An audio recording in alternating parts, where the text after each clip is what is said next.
Dziś będzie trochę bardziej nostalgicznie. W naszym spacerze językowym mam zamiar zabrać Was nieco w przeszłość. Jest pewna historia, którą słyszałem jako małe dziecko, która została we mnie na długo, a którą wydaje mi się dopiero teraz zaczynam w pełni rozumieć. Zainspirowało mnie do tego pewne wydarzenie, w którym uczestniczyłem wczoraj. Było to 90-lecie mojej podstawówki, szkoły numer 1 w Zielonce, do której chodziły 4 pokolenia w mojej rodzinie. Mój tata, moja babcia, moje dzieci, ja i jeszcze wiele innych osób z mojej rodziny. Gdy szedłem korytarzem szkolnym, przypomniało mi się, jak biegałem tamtędy jako mały chłopak. Miałem wtedy taki granatowy fartuch, taki z jakiegoś, nie wiem, plastikowego materiału. Nie wiem, jak byłem w stanie przez niego oddychać. Miałem oczywiście obowiązkowo taką tarczę z numerem szkoły na ramieniu. No i oczywiście tornister, który był 2 razy większy ode mnie. I pewnego dnia, pamiętam, jak wracałem do domu, odprowadzała mnie do domu babcia, która też jako małe dziecko chodziła do tej samej szkoły. I powiedziała mi historię, której chyba nigdy nie zapomnę. Babcia powiedziała mi: wiesz, gdy chodziłam do tej szkoły, tak pamiętam jeszcze te szkolne mury, moim największym problemem była matematyka. Nie dawałam sobie rady z arytmetyką, nic nie wchodziło mi do głowy. Nie wiem, czy ty też tak masz, ale babcia mówiła właśnie, że no nie wiem, nie wiedziałam, jak się za nią zabrać. A jeszcze mój nauczyciel w matematyki był strasznie surowy. Bałam się wracać do domu, co powiedzą moi rodzice, jak zareagują na to, że nie radzę sobie do końca. I pamiętam, jednego dnia weszłam do pokoju i przy stole siedział mój tata, twój pradziadek. Spojrzał się na mnie, poprawił swoje okrągłe okulary i powiedział mi: rozmawiałem z twoim nauczycielem matematyki. Danusiu, wiem, że matematyka to twoja pięta achillesowa i że nie radzisz sobie, ale wierzę w ciebie. Jestem przekonany, że jesteś w stanie poprawić swoje oceny. I wiesz co? Chciałem cię dodatkowo zmotywować do nauki. Postanowiłem, że ja i twoja mama damy ci na koniec roku prezent, jeśli przyniesiesz na koniec roku świadectwo, z którego my jako twoi rodzice będziemy naprawdę dumni. Jaki to będzie prezent? Wiesz, pojawiła się okazja teraz wysłać ciebie na wycieczkę w wakacje, ale wiem też od mamy, że marzy ci się rower, więc możesz wybrać jedną z tych 2 rzeczy. I wiesz co? Ja wiedziałam, co chcę.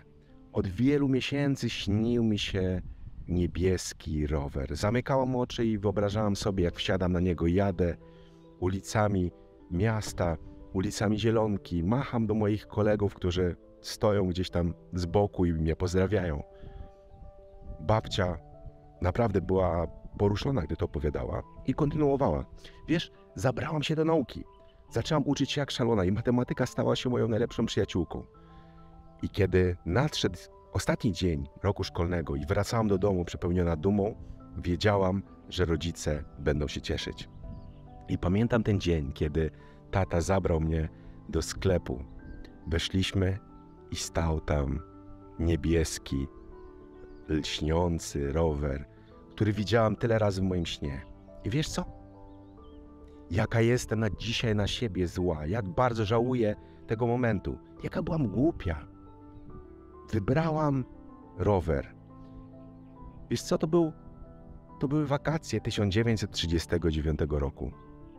Chwilę później zaczęła się wojna, która zmieniła życie nas wszystkich, moich kolegów, moich rodziców, moje.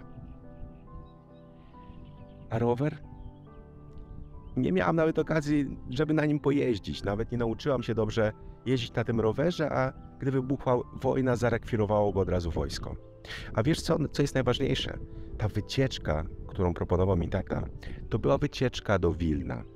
Ja wtedy myślałam, pojadę tam za rok, za 2, ale to Wilno, to przedwojenne Wilno, które należało wtedy do Polski, to miasto już nie istnieje. Ono zupełnie się zmieniło. Po wojnie włączone zostało do Związku Radzieckiego i tego miasta, które mogłam wtedy odwiedzić, już nie ma. To była jedyna szansa w moim życiu, by je zobaczyć. I dziś, każdego dnia, kiedy przychodzę koło tego budynku szkoły, przypominam sobie ten moment, ten mój zły wybór i bardzo go żałuję. Bo wiesz, Konrad, jest tak, że chyba wszyscy my, ludzie, jesteśmy do siebie podobni. Chcemy coś mieć, chcemy posiadać, zwłaszcza coś, czego nie mają inni. Chcemy mieć więcej, gromadzić rzeczy. A czy to jest w życiu najważniejsze? Mówi się, że nie powinniśmy mieć, a być. Ale ważne jest nie to, kim jesteśmy jedynie, ale też to, gdzie jesteśmy i z kim jesteśmy. Jakimi ludźmi się otaczamy, z kim spędzamy czas. Jak wiele tego czasu spędzamy z ludźmi, których kochamy. Wtedy nie rozumiałem jeszcze, co mówi do mnie babcia, ale dziś, gdy biorę do ręki telefon i patrzę na te numery telefonów do osób, które nigdy już nie zadzwonią, wiem, że babcia miała rację.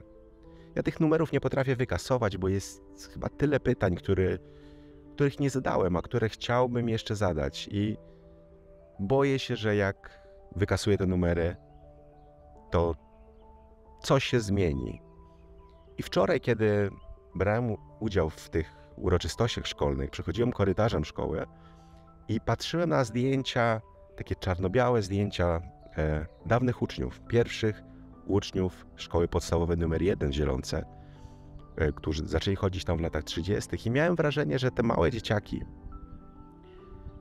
których dzieciństwo zostało odebrane przez straszną wojnę, one wszystkie patrzą się na mnie i chcą mi powiedzieć: dokąd tak pędzisz?